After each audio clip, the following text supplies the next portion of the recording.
Política, com Rodrigo Orengo.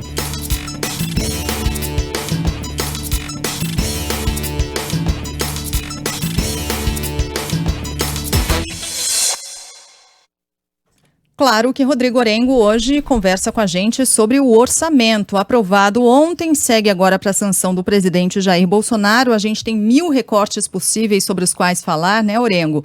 Mas vamos começar falando sobre o reajuste previsto lá para os policiais e o dinheirão para emendas e para o fundão eleitoral, né? Bom dia.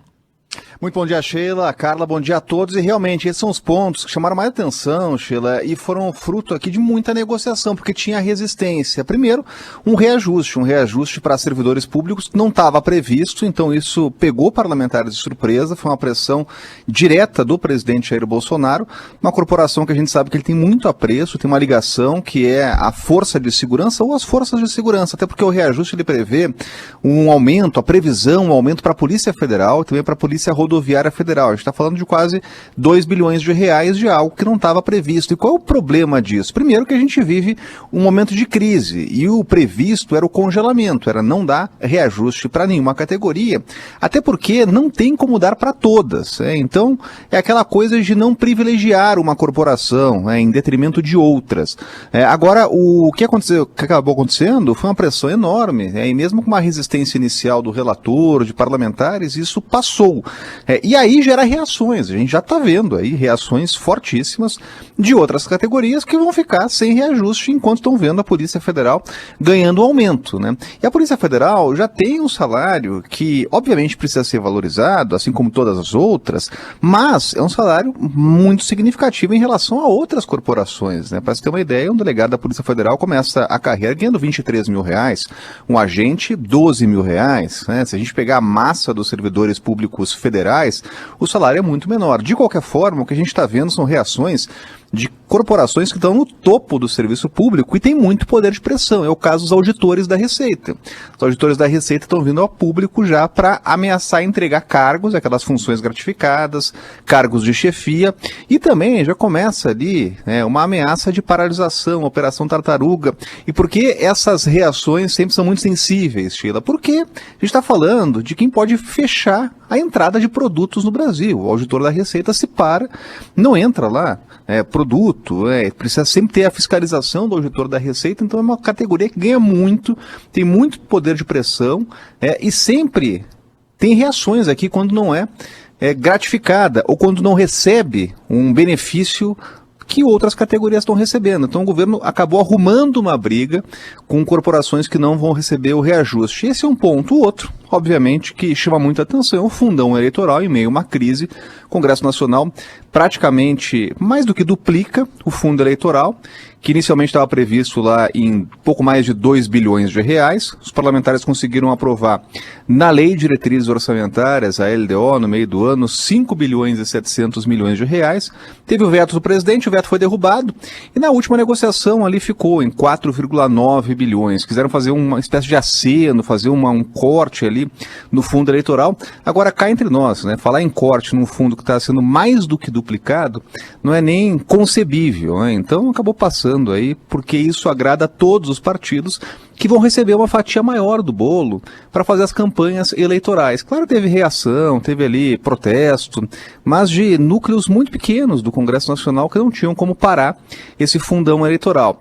Então, basicamente, esses dois pontos, eles acabaram centralizando os esforços, as negociações aqui no Congresso, E agora vai para a sanção do presidente, deve ser sancionado o orçamento aí sem grande dificuldade, até porque a gente viu ali líderes do governo alinhando e negociando para que, por exemplo, o reajuste passasse assim, sem dificuldade no Congresso. Agora, Orengo, você mencionou aí a reação já de auditores da Receita Federal, que decidiram já promover uma debandada, tem uma expectativa por mais saídas, 20 pelo menos já pediram exoneração, tudo por causa do corte em recursos do órgão para bancar esse aumento concedido aos policiais.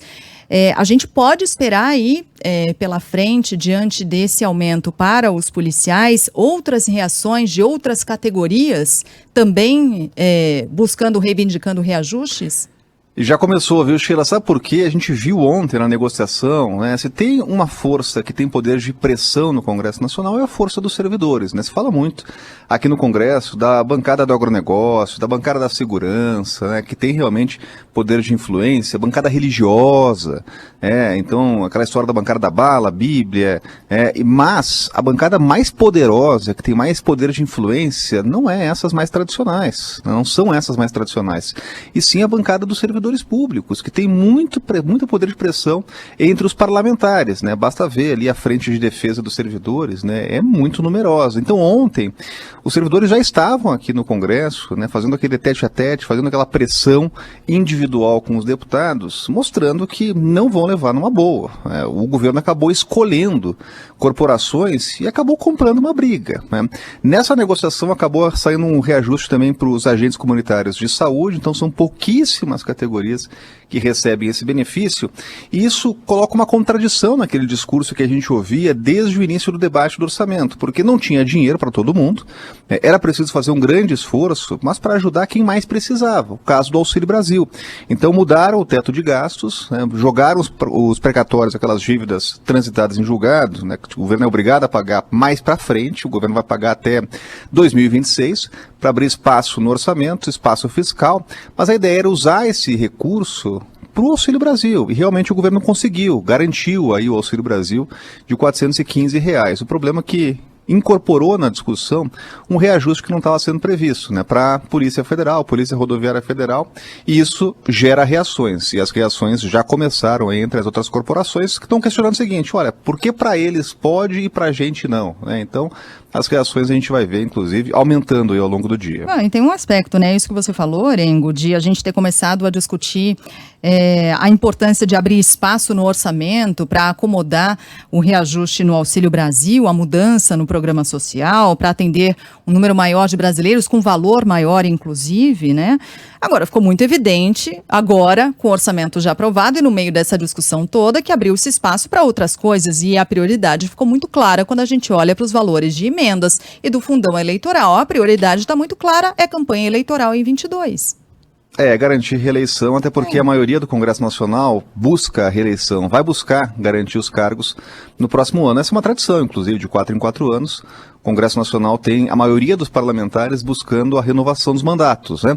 Aí entra a história das emendas. As emendas, elas sempre existiram, né? Então, a grande questão neste momento de crise, que se esperava de alguma forma um aceno da autoridade pública de cortar na carne, que é o que muitas famílias estão fazendo, em função dos reflexos da crise mundial, o aumento da inflação, redução de poder aquisitivo, as famílias estão tendo que fazer ajustes.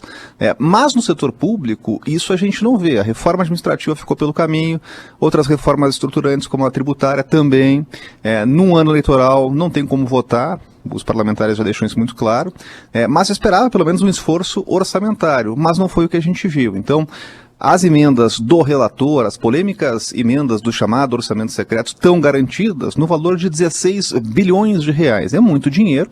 O Congresso Nacional vai ter um poder enorme de escolher os deputados que vão ser beneficiados. Desde o início da criação dessas emendas de relator, que é o chamado orçamento secreto, a gente está vendo que os parlamentares escolhidos são aqueles que estão votando de acordo com o governo, aqueles mais alinhados, eles acabam sendo beneficiados. Pelo menos agora, tem uma determinação do Supremo de dar transparência, porque quando foi criado em 2019 essa rubrica, não sabia o parlamentar beneficiado, né? Então ele ganhava, recebia, mas o nome não era divulgado, e isso cria problemas, porque há investigações, inclusive, aquela história do tratoraço, compras de tratores superfaturados, e não se sabe qual é o parlamentar que está indicando aquela verba. Agora, o Congresso Nacional é obrigado a apresentar listas de deputados e senadores que vão receber aí, né, os benefícios das emendas parlamentares. É ilegal? Não, não é ilegal, está tudo aprovado, né? A emenda sempre existiu, né? Mas acaba virando realmente um poder de barganha, ou uma barganha que é feita entre o Congresso e o Executivo. Mas para as emendas, isso está garantido, 16 bilhões de reais só da emenda do relator. Rapidinho, o salário mínimo ficou em 1.210 mesmo, é isso? Exatamente, então 10%. Essa era a previsão. Acompanha a inflação, basicamente. Acompanha a inflação, não tem aquele ganho real, então isso já estava definido. E os pontos mais sensíveis eram esses realmente do fundão, dos reajustes de poucos servidores e também a questão das emendas, né? Isso que estava em grande negociação, mas ontem eles conseguiram fechar essa conta. E é sempre bom lembrar, que a gente fala assim do orçamento, às vezes parece ser muito distante, né? Mas esse é o dinheiro de quem está nos ouvindo, né? O orçamento ele só existe porque tem muita gente suando a camisa, pagando muito imposto, uma alta carga tributária, e esse é o recurso que vai ser usado no ano que vem, é a previsão de investimento, de despesa, de custeio, e isso é sempre aprovado no fim do ano, prevendo já o investimento ou o uso desse recurso no ano que vem. E aí os parlamentares cumpriram o que estava previsto no regimento e agora é só ano que vem. Todo mundo entrando de férias, todo mundo já em recesso aqui no parlamento. Menos o Orengo. Menos o Orengo. Ainda tem mais alguns dias. Tem, e na sexta-feira tem a cozinha maravilhosa, tá? Já tem um vídeo perguntando, pedindo de cada ceia. Sexta-feira, gente, isso. Calma. Orengo, obrigada, viu? Bom restante de semana. Até mais. Um abraço. Abraço.